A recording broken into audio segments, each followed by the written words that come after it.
देखिए साथियों, आज हम शुरुआत करेंगे IUPAC नामकरण पद्धति की।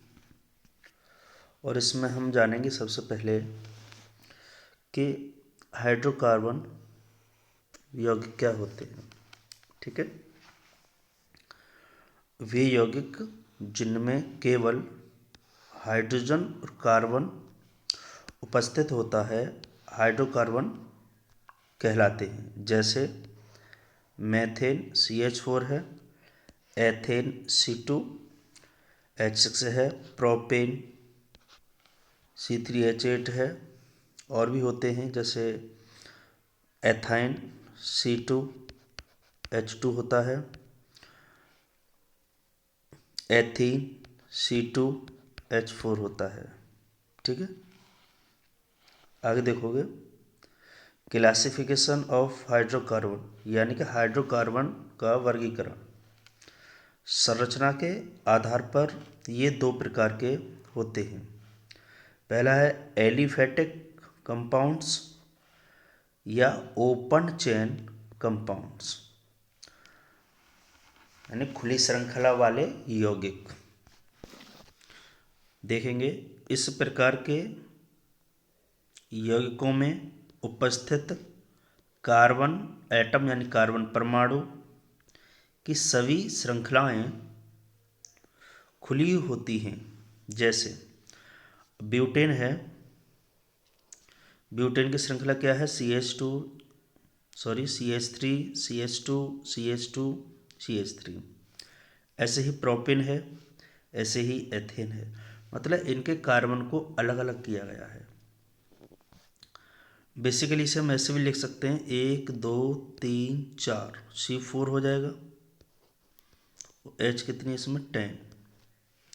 ऐसे में इसकी बात करें 1 1 2 3 कार्बन H8। इसकी बात करें C2H6। इसके बाद है साइक्लिक कंपाउंड्स, यानी कि चक्रीय यौगिक। अब चक्रीय यौगिक यानी कि साइक्लिक कंपाउंड्स, वे कार्बनिक कंपाउंड्स यानी कार्बन यौगिक जिनमें कार्बन परमाणु की कम से कम एक श्रृंखला चक्रीय हो, उसे साइक्लिक कंपाउंड्स या क्लोज्ड चेन कंपाउंड्स कहते हैं। जैसे ये बेंजीन है, जिसका सूत्र होता है C6H6। ठीक है, कैसी संरचना? ये चक्रीय संरचना है, यानी चक्र है। ऐसे ही हम बात करेंगे साइक्लोहेक्सेन। साइक्लोहेक्सेन, इसके फॉर्मूला की बात करूँ तो C6H12। ऐसे ही साइक्लोब्यूटेन, इसके फॉर्मूला की बात करूँ तो C4H8।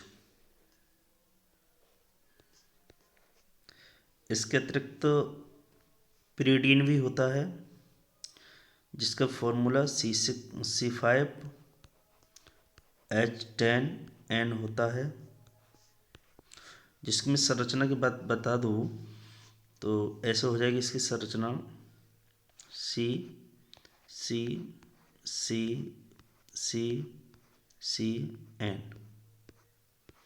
तो यहाँ क्या लगा रहेगा? H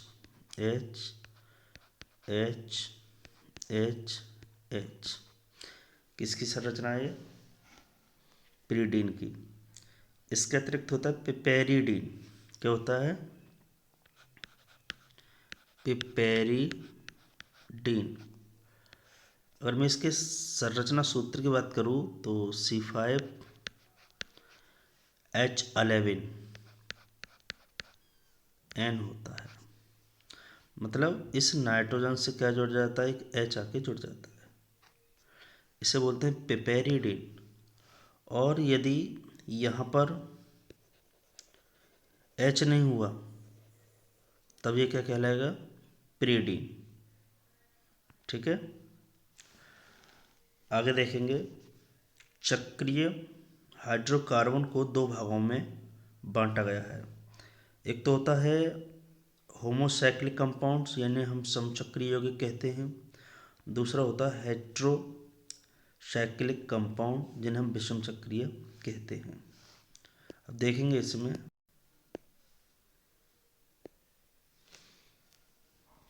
होमोसाइक्लिक कंपाउंड्स कौन से होते हैं।